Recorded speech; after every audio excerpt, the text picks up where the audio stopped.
I would say this, and I'm going to let that because that's Israel's decision, but as far as I'm concerned, if all of the hostages aren't returned by Saturday at 12 o'clock, I think it's an appropriate time.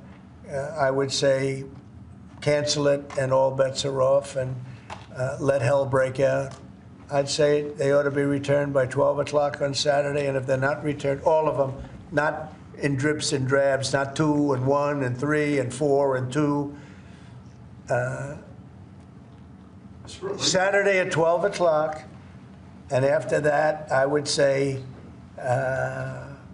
all hell is going to break out. And I don't think they're going to do it. I think a lot of them are dead.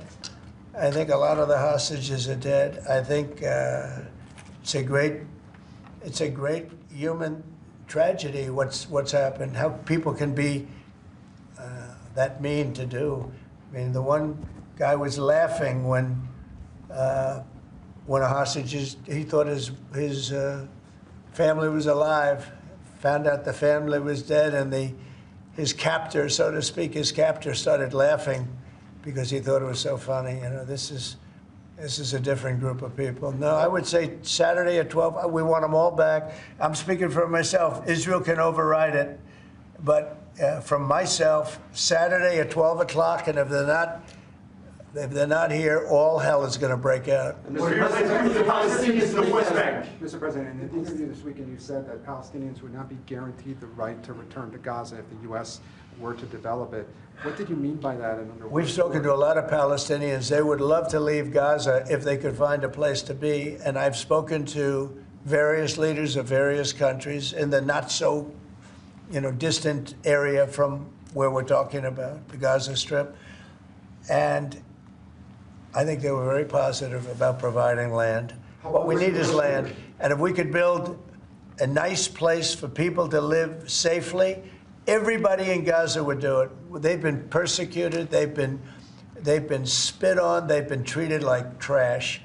And they would love to get out of Gaza. But until now, they never had an alternative. Now they have an alternative. And as far as Hamas is concerned, you're seeing the real Hamas now with the hostages. Mr. President, on Gaza, you're having Who are you? From where? The Wall Street Journal, sir. Yeah, that's what I thought. The Jordanian leader is coming in to see you. Yeah. Folks in Jordan have expressed opposition to taking in more Gazans, more Palestinians. How are you going to convince him to do otherwise? I think he'll take. I mean, I do think he'll take, and I think other countries will take also. They have good hearts. I think they'll take. But what about the Palestinians who just won't leave?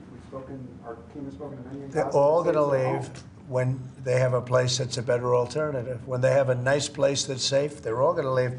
It's a hellhole right now. But how are you so sure? Would the U.S. force them to leave? You're going to see that they're all going to want to leave. Mr. President, when it comes to Saturday at noon, there's an American hostage who's still being held by Hamas right now. Look, who knows? Are they alive? Are they not alive? But I saw the condition. When I saw the condition of the last ones that came out, and the women too, everybody. The one woman had her hand blown off because she was trying to stop a bullet being fired at her, okay? What kind of a situation is that? You saw her. I just think it's time to either you release everybody. They're not going to be alive right now, based on what I saw over the last 2 days. They're not going to be alive for long. Saturday at 12 o'clock, and after that, it's going to be a different ballgame.